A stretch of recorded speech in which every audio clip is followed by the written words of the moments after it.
Hey grown-ups, I have something exciting to share with you. There's a brand new kids podcast out now that I think you're going to love. It's called Mysteries About True Histories. This show is perfect if you love adventures, solving riddles, and maybe even some wacky math problems.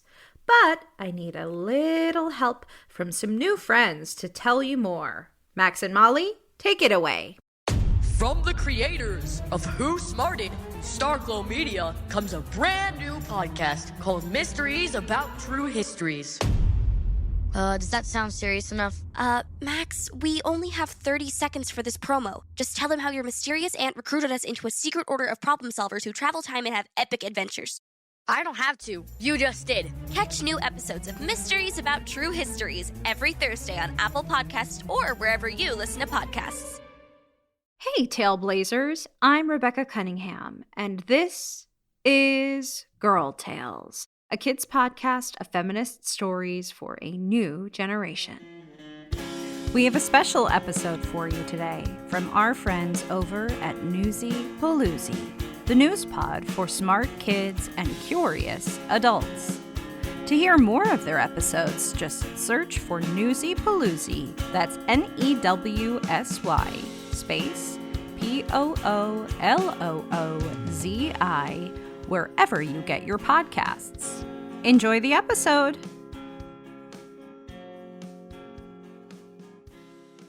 Tons of nature news this week, from understanding chimp gestures to a new dino and, well, spider butts.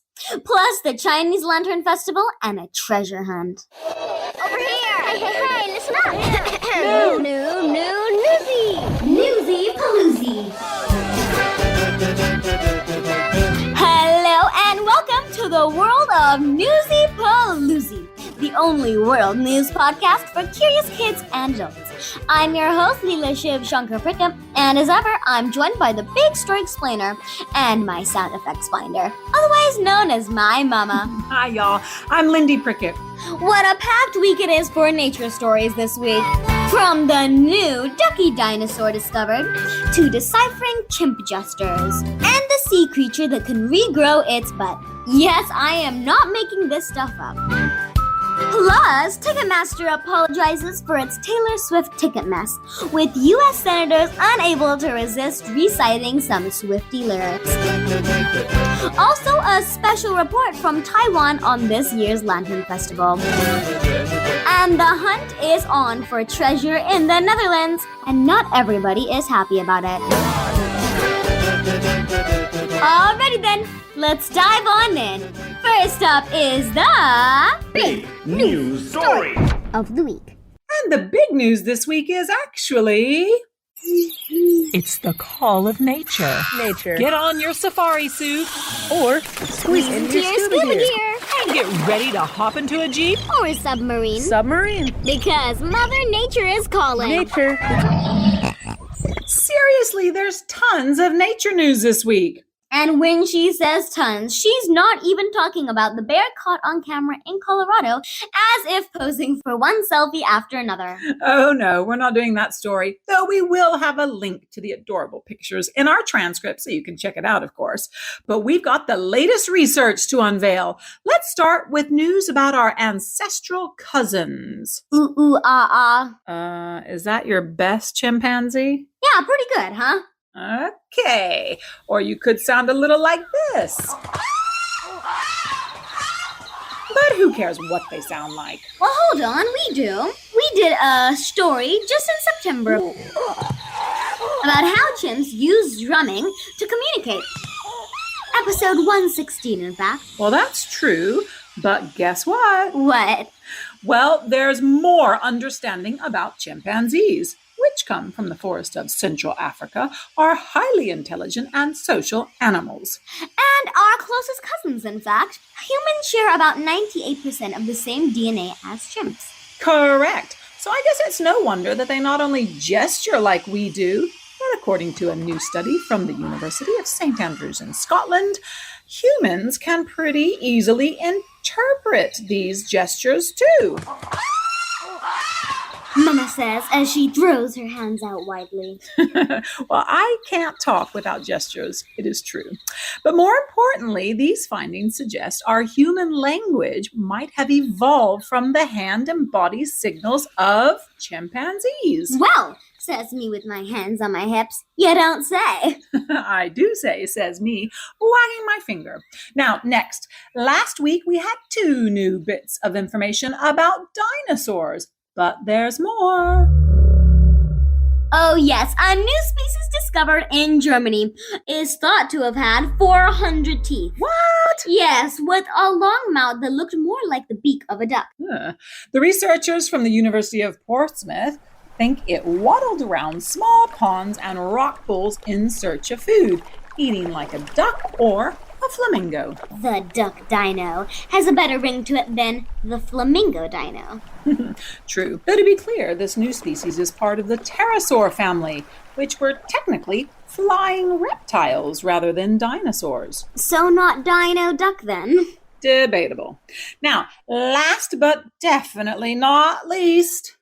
Oh no, in fact this should really be called an oddball. Technically it's like an odd bottom. Odd, or rather magical. So true. What are we talking about, you wonder? Oh, none other than the creepy crawly sea spider. Which are a type of arthropod. That means an invertebrate with an exo or external skeleton instead of an internal skeleton or backbone. Thank you. And while we know other arthropods, like crabs and centipedes, can regrow their limbs, we didn't know they could regrow their butts, bottoms, bums, anus. The list goes on and on for what you can call your backside. Let's say their behinds. Okay, technically, being a spider, it's really just their little bottom bit. But yeah, more researchers from Germany, this time zoologists from Humboldt University of Berlin, found that juvenile, as in very young, sea spiders could regrow parts, including their bums, if, they happen to get severed or squashed or amputated somehow or another. But not adult spiders. Okay, I think we've maxed out on the nature news this week. What do you reckon? Oh yeah, I think it's time for... Now it's the ACE part of our podcast. That stands for... Art, Culture and Entertainment. Darling. So you might remember a few months back, we brought you the story of the amazing Taylor Swift and Ticketmaster's debacle. And debacle means a sudden, often embarrassing failure or fiasco. Basically, most fans spent hours and hours and hours online trying to buy tickets for her upcoming tour from Ticketmaster, but they couldn't. Ticketmaster blamed bots or web robots, which were trying to gobble up all the tickets to resell them for crazy high prices. Though they failed to do this, the company claimed, the bots did jam Ticketmaster's system. But many say the real problem is the company is just too big, and there isn't enough competition from other ticket selling outlets. Yup, competition usually makes companies perform better. That's why Ticketmaster was called before the U.S. Senate, which is kind of like getting called not just to the principal's office, but to the school board. Yep. And during the hearing, several U.S. senators couldn't resist the temptation to incorporate some of Taylor's most famous lyrics into their questioning and condemnation. Ticketmaster ought to look in the mirror and say, I'm the problem. It's me. As a ode to Taylor Swift, I will say, we know all too well. A few million Taylor Swift fans would respond, this is why we can't have nice things. Once again, she's cheer captain, and I'm on the bleachers. Well, that was amazing. After this creative roasting, Ticketmaster has apologized to Taylor Swift and her fans.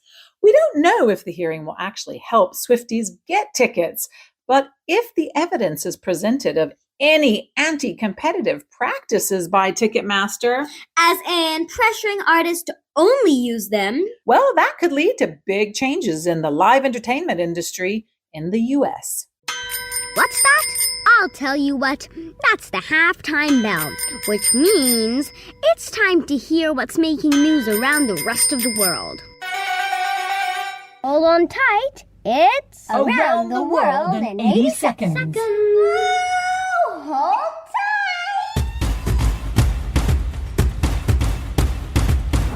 Tensions are high between Israel and the Palestinians after a spate of attacks and increased violence. The U.S. Secretary of State, who's on tour in the Middle East, is urging everyone to stay calm and calling for the aggression to de-escalate, as in go down. In the U.S. state of Tennessee, police in the city of Memphis are disbanding the so-called Scorpion Special Unit after disturbing video footage is released showing its officers beating to death a black man. Tyre Nicholas was pulled over for a traffic violation. Staying in the U.S., a dead humpback whale mysteriously washes up in New York. This is the 14th whale to wash ashore along the U.S. East Coast since the 1st of December, and both local officials and environmentalists are trying to find out why. And in South Australia, mobile phones are banned in some 44 high schools, an effort to help kids concentrate and behave better in class. Schools that had already implemented the ban say it's a game changer. Thank you for that. Wappity, zippity, zappity, rap. Of? World news around the world. Yes, thank you. World news making headlines around the world. You're most welcome. Okay, so 2 weeks ago, we said, Happy New Year! That would be a happy Chinese New Year. Quite. And 2023 is year of the rabbit for good luck and peace. Oh, please. Indeed. That's episode 134, in case you want to go back and hear all about the New Year customs and what the year of the rabbit means. And you might remember we had a very special report from our Taipei reporter, Yuqing Lao, about the celebrations in Taiwan. We did indeed. Well, they aren't over. Nope, because it all culminates, which is a fancy word for ends, with not just a bang. They welcome the new year with fireworks, but soon there will be something else in the sky to help bring in the new year. Over to you, Yuqing. The 15th day of the Spring Festival is Lantern Festival. We will go visiting our relatives and friends during the Chinese New Year holidays. Although we don't meet very often, we still have very much fun playing together. On the night of the Lantern Festival, the lanes and streets are bright and colorful. We will carry paper lanterns, take a walk on streets, and enjoy watching decorative lanterns at parks on Lantern Festival. I like to eat yuanxia, which is a sweet dumpling made with glutinous rice filled with sweet stuffing. It's very yummy. And that's how I celebrate the Chinese New Year in Taiwan. Happy New Year! I wish you good luck in the year of the rabbit. 新年快乐，兔年行大运. In Taipei, I'm Yuqing Liu reporting for Newsy Pooloozi. Thanks a lot, Yuqing. It sounds really fun.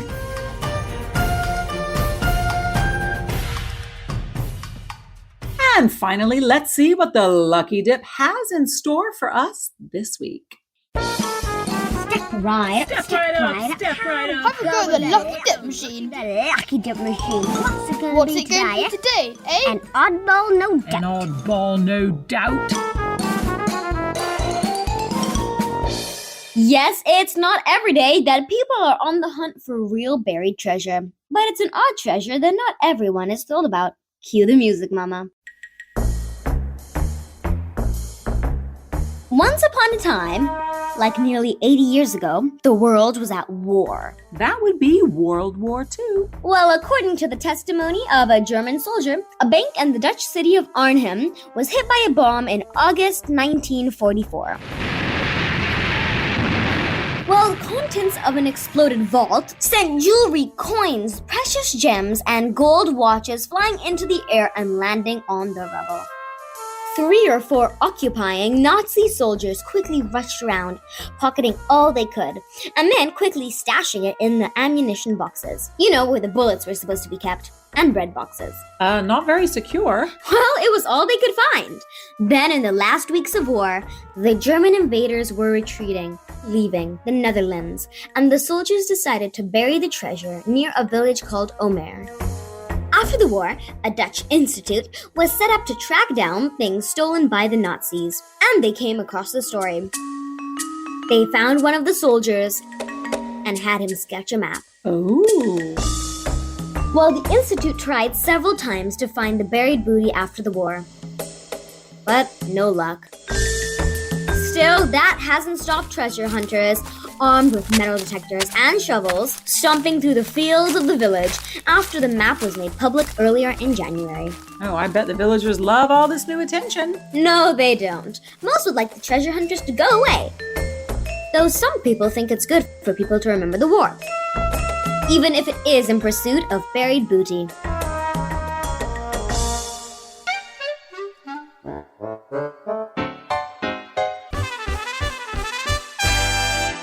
And it's time to wrap up the podcast with the top 5 facts heard today. Fab fact number 1.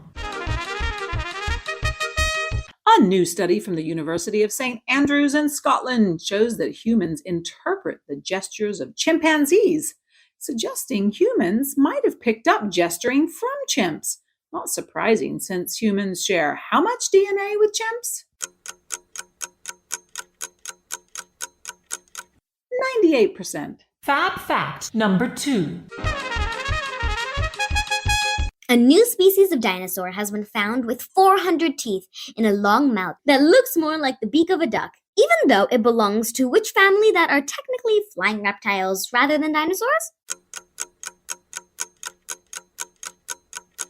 Pterosaurs. Fab fact number 3.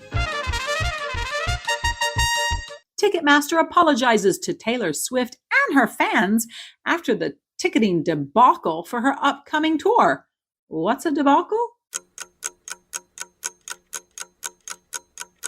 Sudden failure or a fiasco. Fab fact number 4. People are getting ready to celebrate the Chinese Lantern Festival, which comes how many days after the start of the Chinese New Year? 15 days. Fab fact number 5.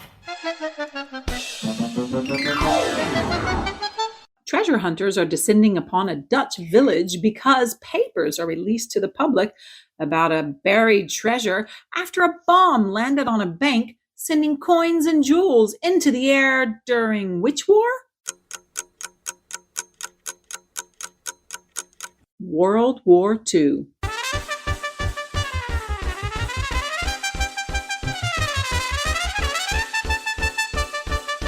And don't forget, if you want to test yourself later on, then go to the Lucky Dip page of our website.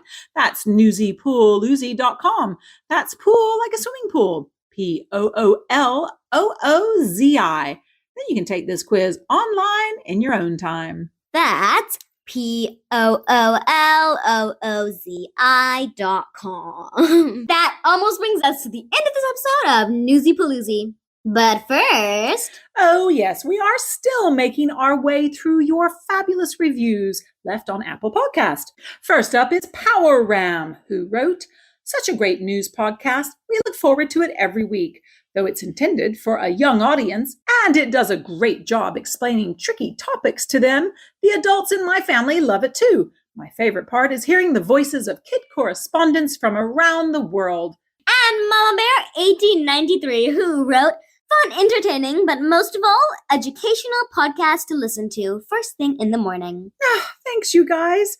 You know, sometimes, not often, but sometimes I do think, gosh, this podcast is a lot of work. And we don't get paid for it, you know. But reading these reviews and emails really, really makes it totally worth it, doesn't it? So, thank you. If you enjoyed this step in the coolest pool of news and information, then smash that subscribe button so the episodes just land in your feed. And why not also tell a friend about us? Oh, go on, just tell one person. Oh, tell a lot. Alrighty then, see you next week in the happy, splashy, giant Newsy Pooloozi.